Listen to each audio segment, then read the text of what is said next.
So next question is, nephelometric measurements are more sensitive for which type of solutions? Clear, concentrated, thick suspensions or dilute suspensions? Nephelometry, what is that? It is one of the methods for determining the amount of cloudiness or turbidity in the solution.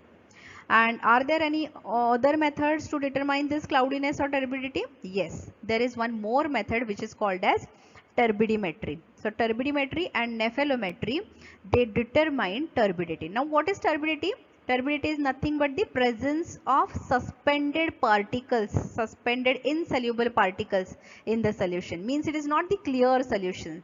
Okay, so because of the suspended particles, this solution has become turbid, and when we measure the turbidity, that amount of turbidity can give us the idea about the concentration of these suspended particles.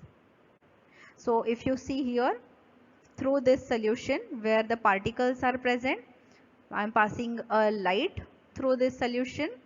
So some of the light is as such coming out, so I call this light as transmitted light. So it has come out without interaction, and the light which has interacted has scattered because of the particles which has come in its path of movement. Okay. These measurements are usually done using white light, and turbidimetry, this turbidimetry, it measures the intensity of transmitted light, whereas the nephelometry, it measures the intensity of scattered light. And therefore, as I have shown you here, the white light I am passing through the solution of the suspended particles, this is the transmitted light, and this is the light which is been scattered. Okay, and therefore the turbidometric measurements are done at the 180 degrees from the incident light beam,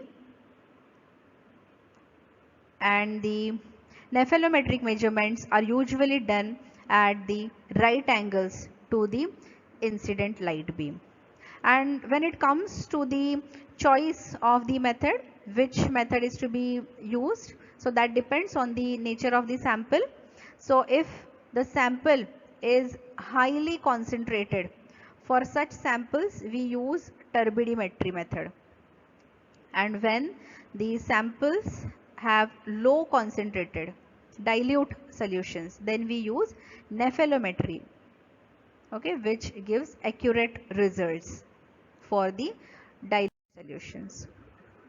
And therefore the nephelometric measurements are more sensitive for very dilute suspensions. This is the answer.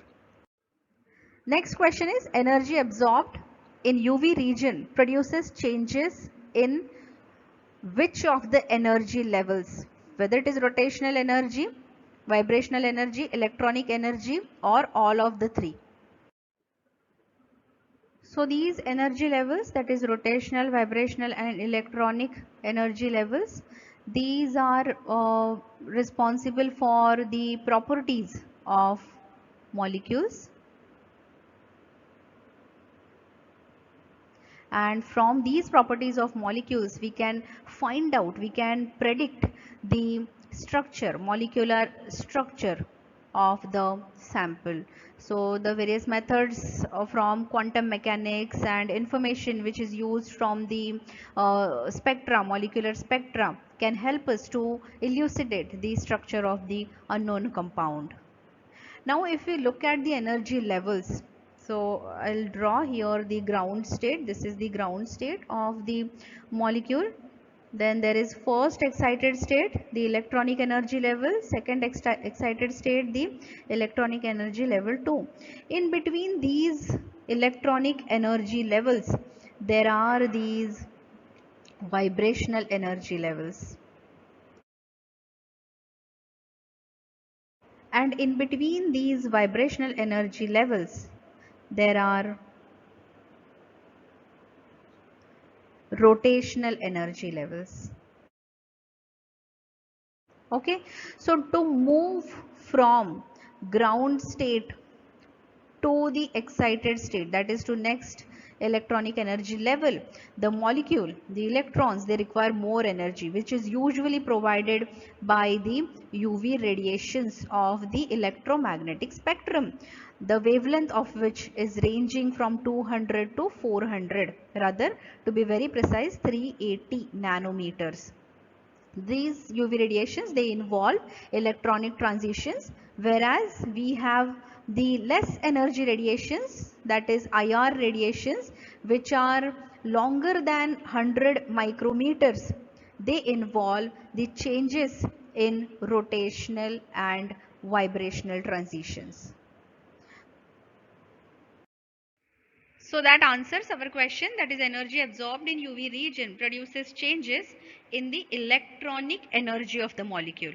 Okay, and to bring changes in the rotational energy of the molecule and vibrational energy of the molecule, we have the lesser energy radiation, that is IR radiation, infrared radiations of longer than 100 micrometers wavelength with us, which have sufficient energy to bring these smaller transitions.